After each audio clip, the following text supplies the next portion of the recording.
Hey guys, so while our editor Scott is out of town, I just wanted to try something different. This is the first of what I hope will be a series of supplemental episodes, and so I've heard occasionally people have talked about the makeup of the group that Yelling About Movies is, and how we tend to all sort of fit into one homogenous box of white dude.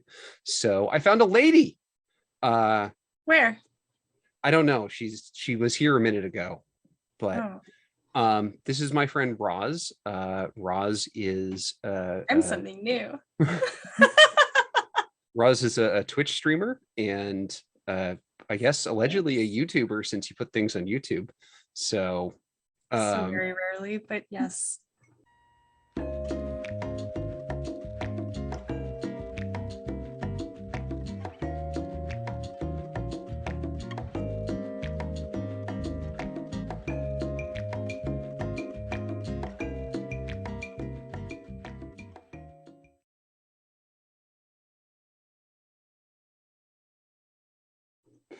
and we got together and watched Vampire Hunter D, which is a movie that I've never seen before. Roz has seen it before. Oh, I'm sorry, Vampire Hunter D Bloodlust. I should Yes. clarify, Bloodlust. And Roz has seen it before and enjoys it. So we're just going to talk about it because I'd never seen it, and I think it's interesting when people introduce other people to movies that they like. So Roz, what draws you to this movie? What was your initial like? I wanted to make you watch anime. I understand there's a lack of anime on this channel, and I was like, let's do it. And I like it's one of my favorite movies. But I did struggle with it because it was like maybe we should watch Howl's Moving Castle, or I don't know. I remember I had a lot of ideas and they were all over the place. Like so many I don't remember. But anyways, then I was like, oh, I've been wanting to watch Vampire Hunter D again. It's been a while. So I picked that. And then you were like, I haven't seen that. And I said, oh, okay, maybe let's just watch Howl's Moving Castle. And then you were like, no, I've seen that, which good because it's great. But I picked this movie because I like vampires and anime and blood. So I know you've been patiently waiting. Overall, I liked it. Um, I Yay! I was a little concerned at the beginning when I believe I said this is anime as fuck. That it Yeah, was what did you going. mean by that? Oh, come on. That fight That on wasn't top of the quite at the beginning. that fight on the carriage, that is anime as fuck. Yeah, it's good stuff. It's nice Like, and violent and flashy, and it's like everything's quick. yeah, but then also there's the weird extended sequences of two people struggling against each other. It's like the middle of a 1980s wrestling match where it's just two big dudes just sort of like their hands on each other's shoulders, just like It's because it's to show that they're equally matched. until his cape breaks. Anyway, that's later in the movie, but still. No, it's definitely of its time. You can tell that like this is the early 2000s. Like the animation style even in anime was changing at that point, and this has western influence on it, which is interesting because at the time western animation was starting to get more Japanese influence in it. Mm-hmm. And like especially like what I have behind me here, this gothic stuff, like they'd done it before, but I made a joke about Warhammer, and like it is very much one of those like, oh yeah, you've definitely looked, somebody who worked on this has seen a Warhammer codex, and it's just like, I want flying buttresses and I want towers and I want it to be as dark as humanly possible. Like But that's just gothic. That's all like the gothic dream, right? yeah, but it's also Lots of fires and black. the future. It is. So It's interesting mix of like very old and like futuristic, right? but what I'm saying is like you can see that there's definitely that Western influence is starting to creep in terms of like the like the part where they're out in the desert and there's the giant like The shell of a sand satellite. mantis. Well, the sand mantis, but no, the giant shell of a satellite dish in the background, which to me looks very much like Horizon. Like that's I wonder if this had like sort of future impact, or maybe they have some of the same roots of that like Horizon Zero Dawn, Horizon Forbidden West, decayed future Mm, um aesthetic, because the future here is not very futury. Like you've got a tank and a weird like wormhole gun or whatever the fuck she's using, but like besides that, it's you a mean lot. Leia's gun, the one that Yeah, looks like it's from Roger Rabbit, like yeah. the one with the bullets that don't want to go in, and it's so big. They're It just abs like, it absolutely looks like the one from Roger Rabbit. Yes, you were spot on with that observation. But yeah, but it shoots that like weird like giant explosion that just, and also was the second horse a robot? It looked like it was bolted together, yeah, like or like a chimera of sorts, like a like a mech flesh. cyborg Yeah, that's the word. cyborg horse. A cyborg horse. Mm-hmm. Okay. Yeah, that was a little weird to me, where I was just like, because his first horse falls off that cliff and just explodes like a Mortal Kombat fatality. Like it's just like lungs go flying out of the horse. And it's just like that was weirdly graphic. And then he's buying the horse from that dude with the racist sheriff. And It's a very racist sheriff. We don't like your kind here. Get out. very racist John DiMaggio as the sheriff. Yeah, if Ah, anybody wants to see Bender be a racist Southern sheriff, this is your chance. yeah. Yeah.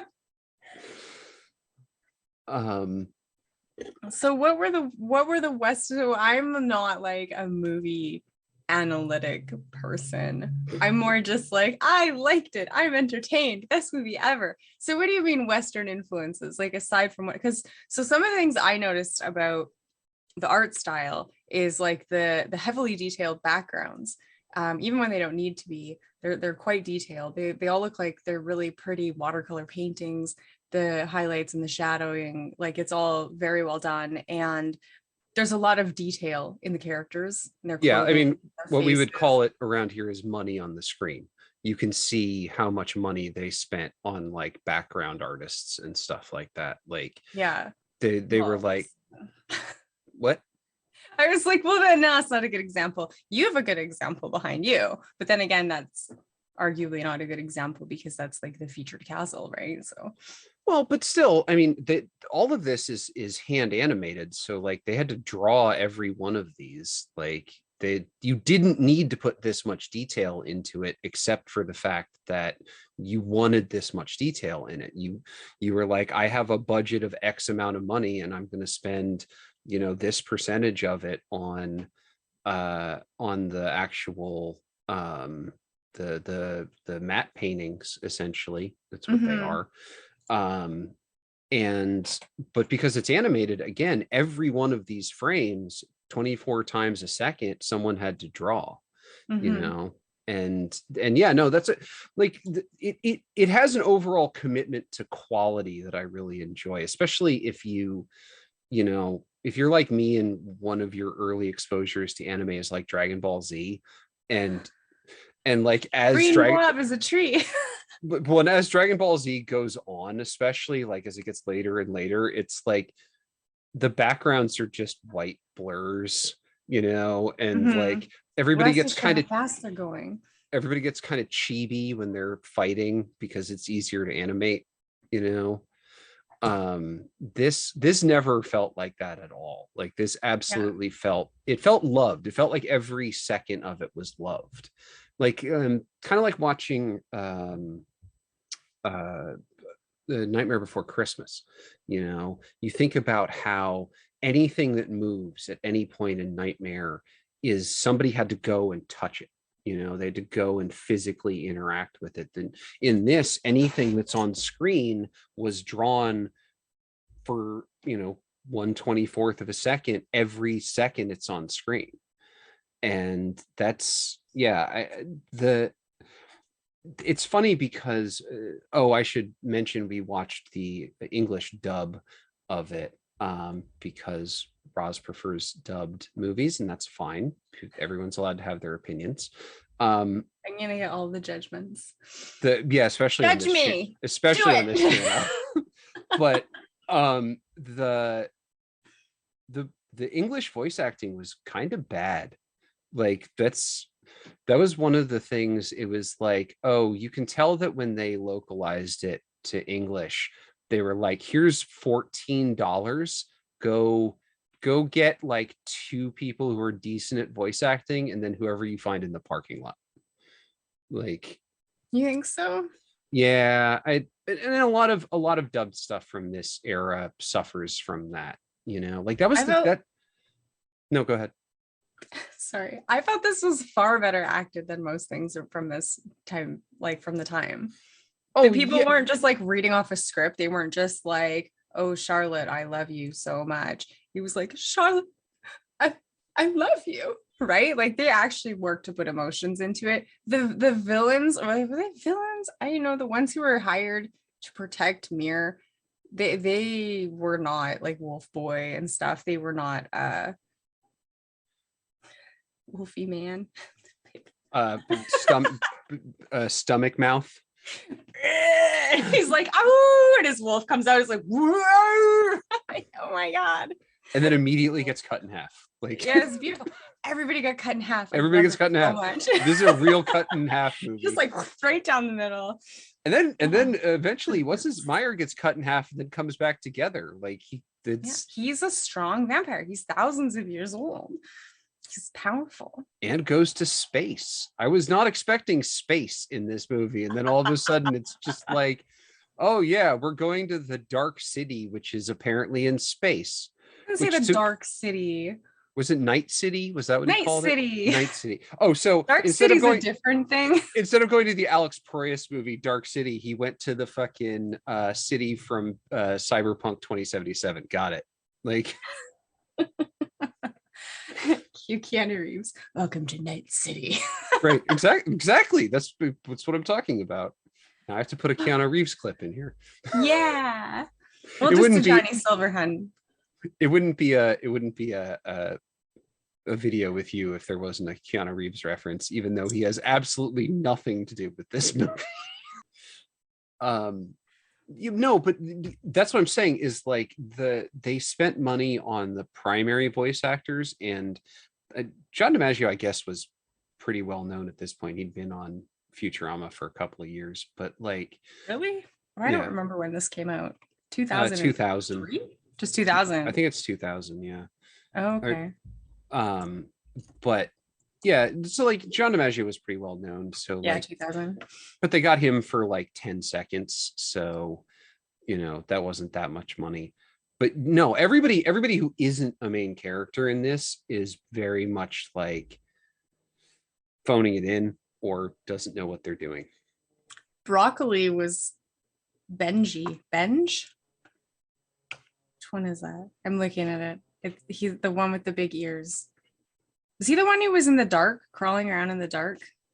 In the shadow? Beware the shadow, or whatever the other guy said. I think so. Yeah, he was the shadow. Yeah.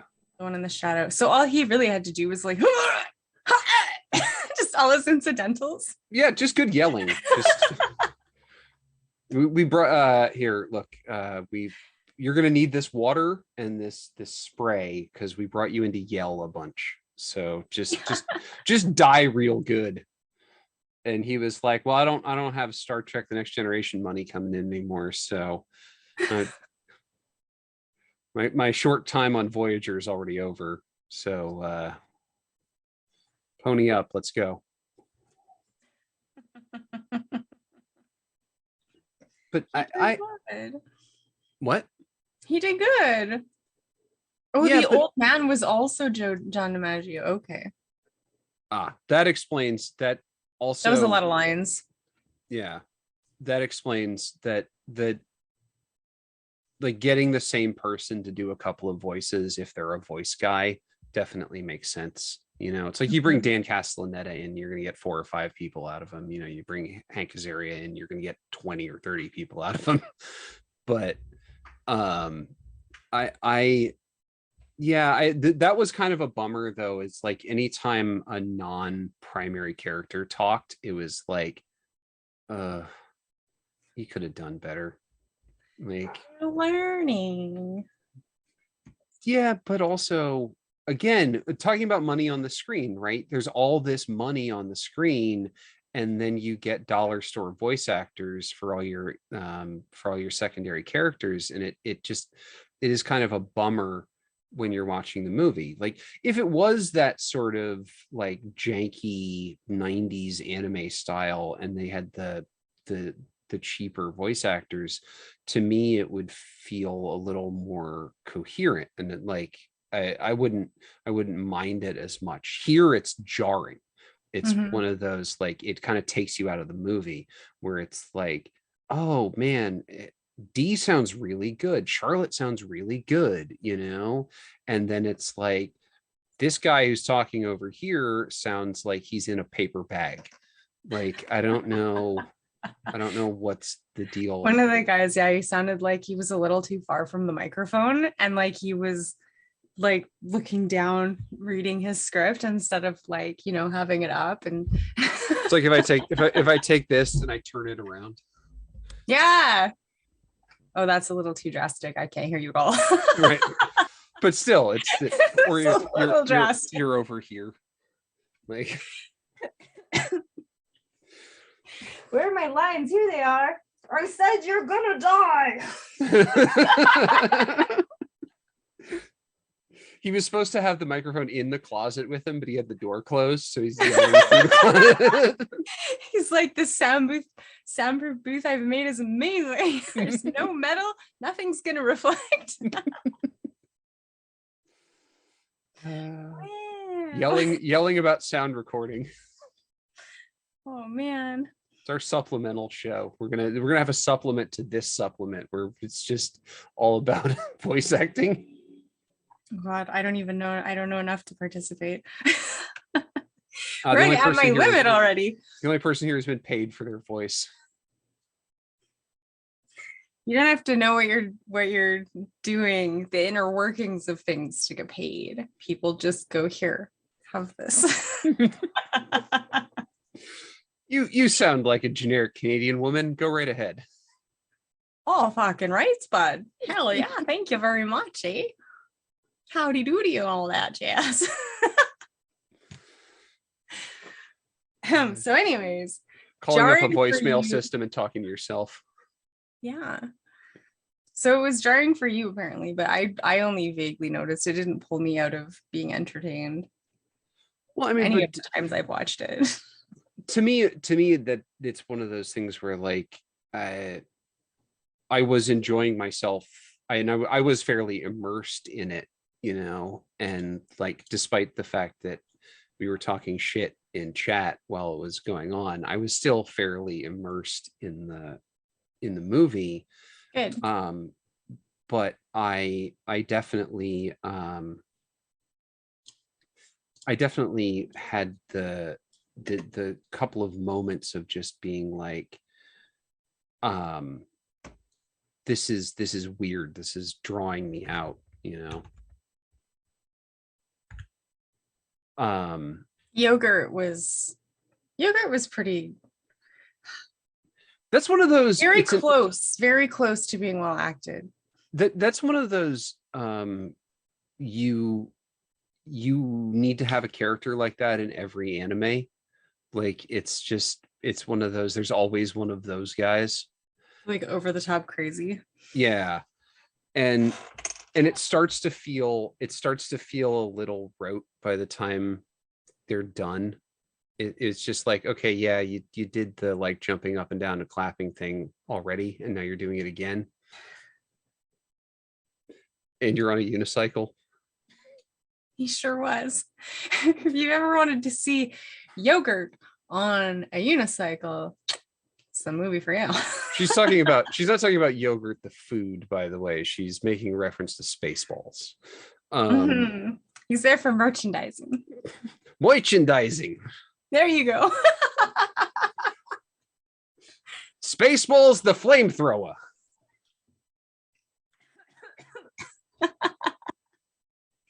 Yes. I want Spaceballs, the flamethrower. I would buy that in a second.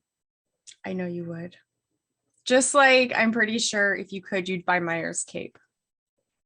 Because not only is it a cape, but on the when it like drapes nicely in the middle, but then he opens it and it's like those edges become knives. Like it's a violence cape. one You're right. solid like blade.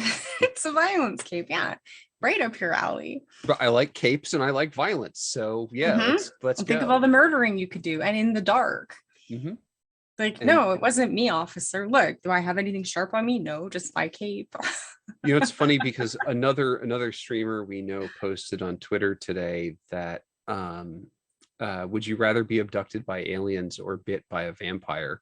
And I without hesitation replied vampire. Like it's just like that the vampire life is way cooler than the alien abduction life, you know? Yeah. It's like your options are like you get to be a cool, sexy, undead creature of the night, or you get to have a bunch of weird tests performed on you that may or may not include penetration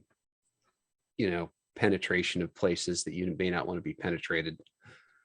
Well, it's all without consent, and that's that's what I said. You don't. The alien thing is all without consent. The vampire thing, I mean, maybe first it's without consent, but then afterwards, once you've been bitten, you have an option. You could just like go ham, go all in. I'm a fucking vampire now, bitches.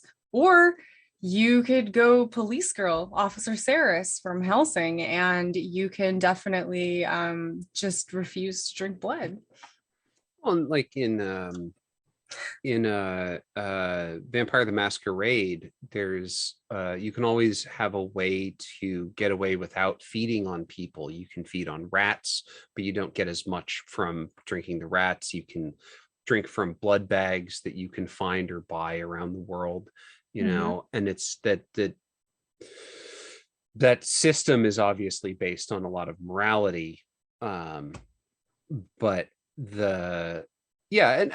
D is like that too. As a Dunpeel is, he has the thirst for blood, but as he says to Meyer at the end, I've never killed a human.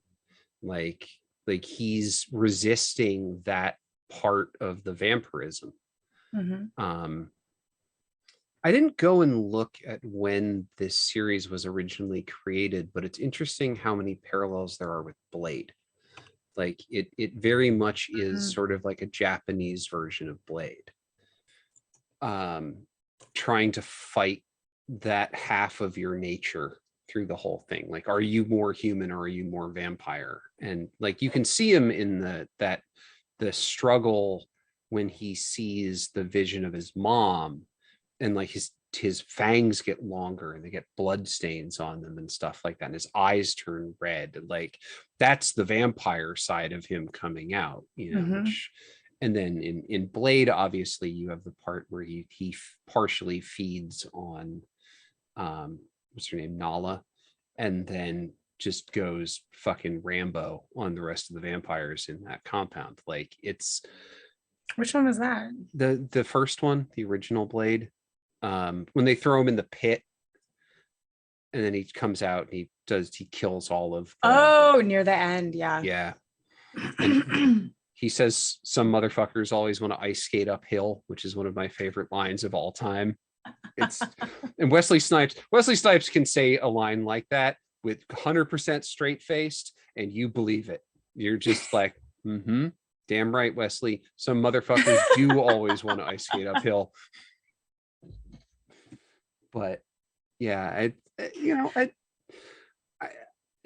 overall, like, I was originally going to call this defend your movie, right? Like that was sort of the Yeah, you were like, thing. pick one and you have to defend it. And I was like, I will pick one that you will join my side, motherfucker.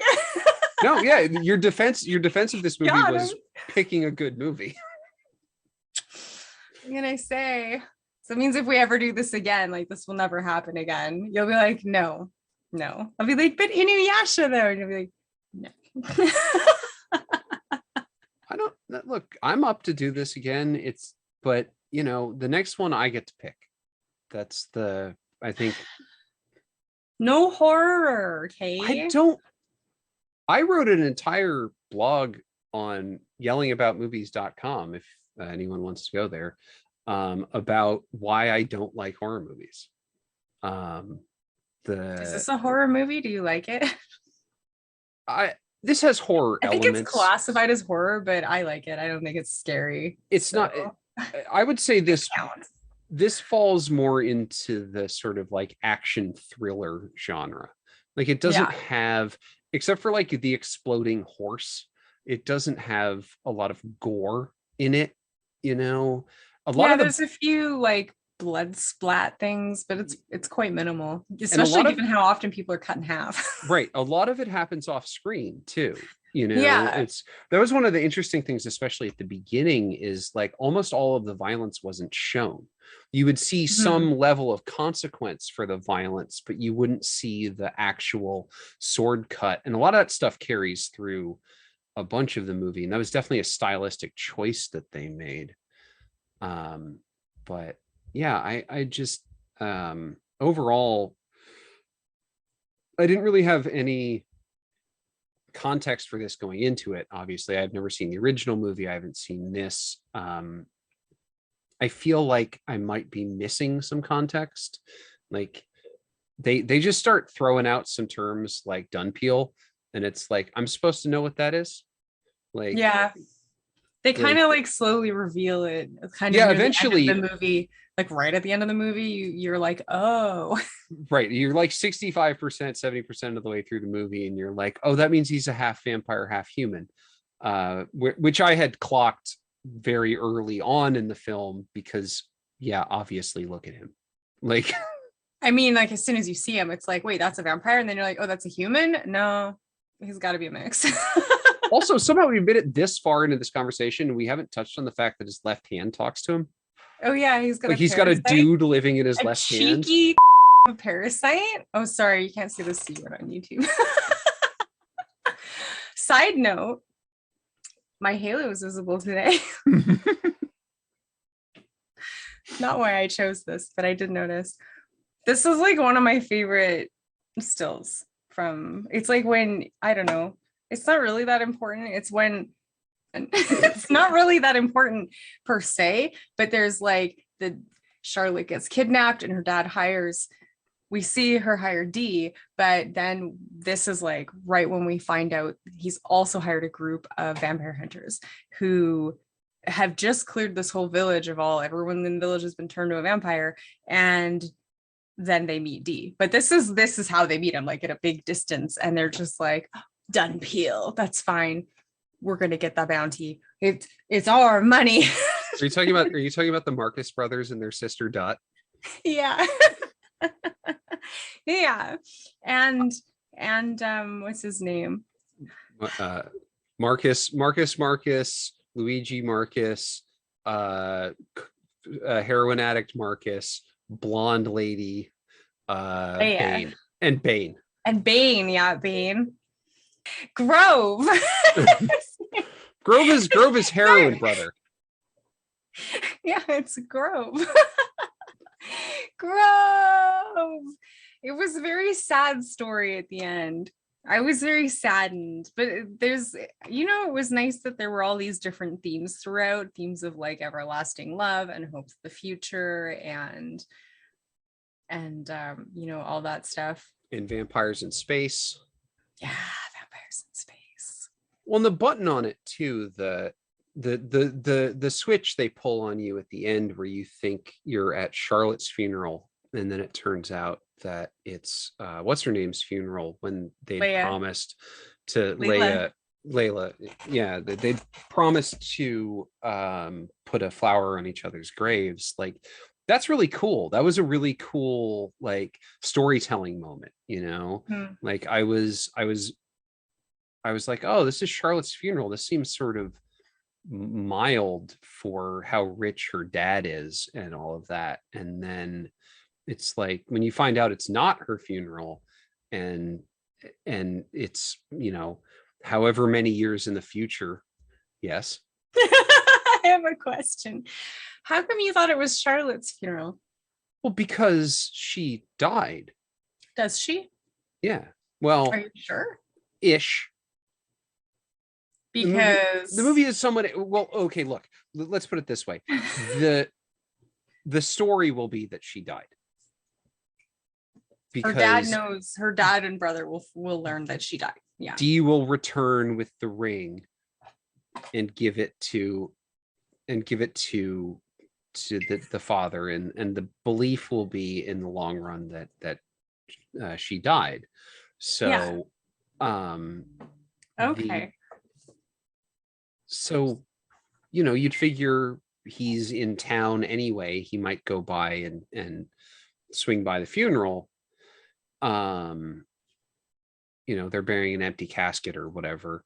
Mm-hmm. um and I think that was the intention. I think that was the filmmaker's intention, to make you think, because there's no names, there's no like, you've come in at the point at the end of the prayer, you know, at the end of the internment, where they're throwing the flowers and they're throwing the dirt, and so you never hear the name of the dead person. You just hear And she. right, she and She she and had she a and she. virtuous heart Right. and all that. Yeah. Kind, generous heart. And it's like, yeah, I can see why you'd think it was Charlotte. When I first saw it, I thought it was Layla. Okay, that's interesting. It's interesting they didn't get you with that curveball, because I think that really works from a storytelling perspective. Of the It gives you more of an understanding of how long these people live. You know, like The vampires. well, or the Dunpeals or whoever. You know, Right. the people who have the noble blood. Mm-hmm. Um, Well, the they vampires are noble now. that's literally what it's called. It's called noble blood. I did go and look that up. And I that's why I also put air quotes around it, because that's their term.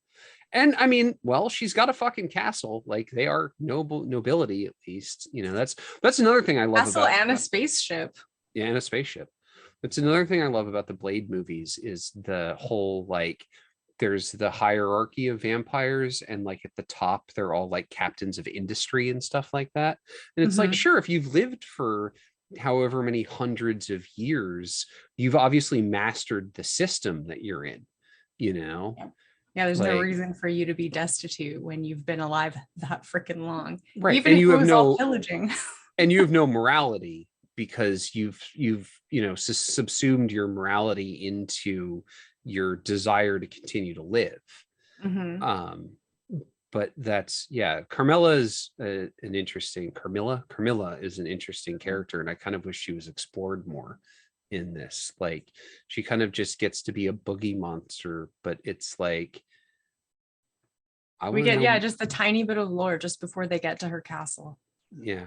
Something, like which is nice. It's nice and succinct, at least. We don't have to dive into someone's backstory forever. But yeah, I definitely see what you're saying. Yeah, we didn't need Uh, a we didn't need a 20-minute how she came to be who she is, which is definitely what they would do if this was like an MCU movie. but she'd get her own movie. What are you talking Well, about? if no, she'd get her own TV show. Oh, That's it's Scarlet Witch and Miss Marvel and her. But yeah, no, that's the but I do wish there was a little bit more just of her. Like, not even necessarily like, I don't need to know more about her. I just wish she was there a little bit longer. Like, I wish maybe there was a fight between her and Dee, you know, like that kind of thing. You know, because she becomes the weird blood tit monster, and then starts to crawl out of the coffin and then dies. And her Like, hair is all like it's all blood snakes or something. Like there's no right, actual like eyes and mouths on them, but they're sure acting like snakes. right. They're just like, I'm blood and I'm going everywhere. Yeah, we got blood snakes, we got naked lady snakes, and we've got tree snakes. That's we hit our snake trilogy. And there was a Oh, hair trifecta of snakes, hair titties. snakes, Hair snakes, yeah. titty trifecta. Yes, that's Mhm. mhm. I didn't even notice the first ones. Like Yeah, they just slither. Or no, they're not even slithering. They're just the like titties slithered. they're just sitting there in the foreground as D goes by on his way to the monster town. And it's just like, oh, there's naked lady snakes. That's weird. Oh, the Yes. Boise. I don't even remember. I don't remember. Whatever that French word was. Yeah, that one.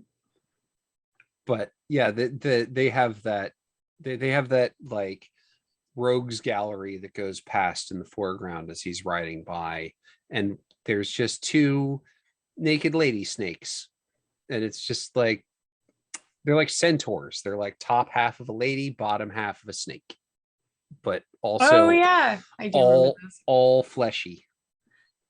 Well, I mean, we're cushion for the pushing. I don't. You want bony? Do you want bony titties? No, you want. We didn't really talk. I mean, you brought it up how we hadn't talked about it, but then we just kind of laughed about it and moved on. The hand parasite demon with the wind tunnel, straight out of Inuyasha.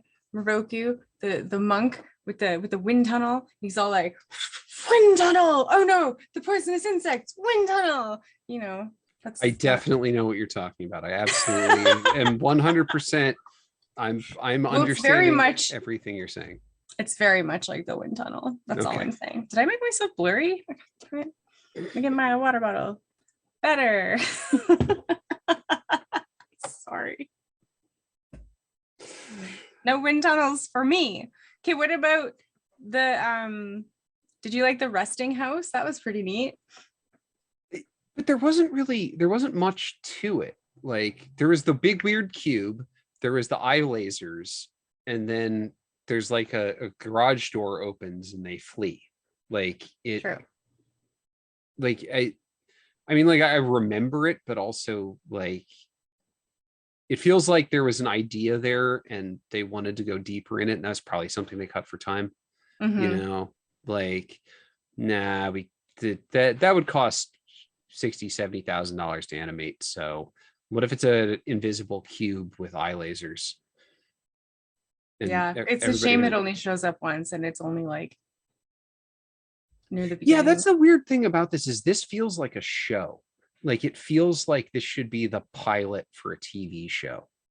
Mm-hmm. Like it sets up this world and isn't, I'm not going to say it's consequence free because it's not. Obviously, a lot of who we would think of as main characters in this die, but like it sets up a world where you could see this continuing through D going from town to town, taking bounties, and maybe Layla shows up sometimes, or Carmilla isn't dead, or Meyer comes back with space vampires. You know, like whatever, you know, like you know what I'm saying. Like, yeah, you know, you can have a big bad every season being one of the bad guys from this. The old man comes back as a bad guy, you know, maybe he didn't actually kill the shadow demon, and we get the shadow demon later, you know, because there's two of them randomly. Like, there's two? I thought it was the same one. No, because there's the one that's up on the thing and there's the other one. And like both of them get killed, I guess. But like, was there a third? Is that I literally thought it was just the same one. I thought he got very injured down below in the shadow and then leaped up to escape and then was cut in half. No, because it already showed him going up. And then so there was two of them. And yeah, that's what I'm saying. Like Yeah, that was unclear, apparently. I've Yeah, seen it so many times. I always thought it was one. there's some weird shit in this, but There's odd splicing, maybe is what it is for like yeah, a it could be time. editing too. It could be they sort of lost the plot in the editing. Yeah. Because that happens, especially it actually happens a lot with animated stuff because it's so labor intensive on like, oh fuck, if we have to edit this, like we actually have to go back and recreate transitional stuff. Like you can't just jump cut, you know. Although they did Dutch angle in this, which again is weird for anime. It's just like it's like, oh, one of you went to a film school in the West, huh? Like, Well, it adds effect and stuff. one, it doesn't cost you anything because you still have to do the background. So it can be Yeah, it's whatever the angle, same thing. whatever angle you want. Mm-hmm. As long as it's clear in the photo they take of the plates, like it's fine. Which now makes me want more Dutch angles in anime, actually. Like I want like the usual suspects, where he's just fucking around with camera stuff the entire time, like the split diopter in anime, where you've got the foreground and the background in focus at the same time. Um, but yeah, that's Yeah, that's not common in anime at all. I don't know if I've ever seen that in anime, no, because or I've seen it so much. in the long run with animation is they still always try to make it seem like there's a camera, you Mm-hmm. know, like even though there isn't a camera, you always try to make it seem like there's a camera, and that's sort of to the detriment of the genre. And this isn't just anime, this is animation across the board.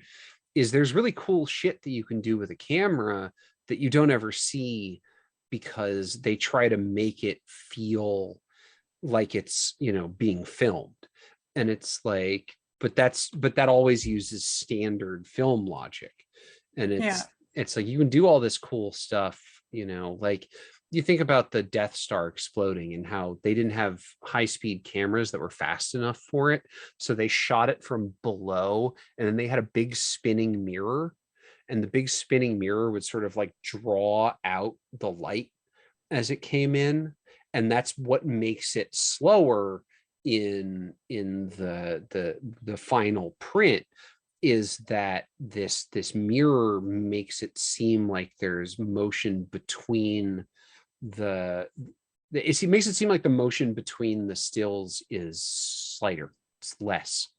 And you know you don't get that kind of stuff in anime because you never have to compromise a camera position, you never have to compromise a setup, like you didn't go into the room and the room's too small and now you have to like shoot it from down here, because the room, it doesn't matter where the wall is, the wall doesn't exist until you draw, Yeah.